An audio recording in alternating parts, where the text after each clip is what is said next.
সার্ভিকমের health challenge এসে গিয়েছিল, যেমন থাইরয়েডের সমস্যা, triglyceride cholesterol high, gas acidity problem, back pain, hair fall, skin dry, এতগুলো সমস্যা ছিল।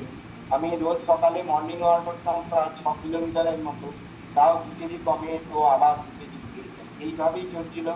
আমি একদিন এরকম কমিউনিটির সন্ধান পাই, এখানকার ফুয়েলগুলো নিতে শুরু করি।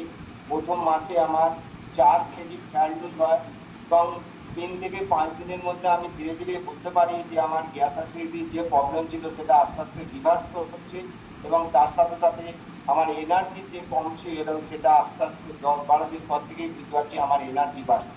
এবং 1 কেজি 4 কেজি বডি ওয়েট কমার পরে আমি আরো এক্সাইটমেন্ট হয়ে যাই। এর সাথে সাথে আমার টোটাল 5 মাসে আমার 24 কেজি ফ্যাট লুজ করি, এবং 15 সাল থেকে আমি টোটাল মেডিসিন ফ্রি লাইফ, যেখানে আমার প্রত্যেক দিন 4টে করে মেডিসিন নিতে হতো, এবং সেখানে আমি 15 সাল থেকে টোটাল মেডিসিন ফ্রি লাইফ। ডাক্তারবাবুদের বলতাম কতদিন মেডিসিন নেবে, তো ডাক্তারবাবু বলেছিলেন থাইরয়েডের জন্য যতদিন বাঁচবে মেডিসিন নিতে হবে। থ্যাংকস টু নিউট্রিশন, এবং থ্যাংকস মাই কোচ, থ্যাংকস হচ্ছে কি কমিউনিটি, যেটা কমিউনিটি সাপোর্ট এবং কোচের গাইডেন্সে আমি একটা অসাধারণ রেজাল্ট পেয়েছি। Thank you madam.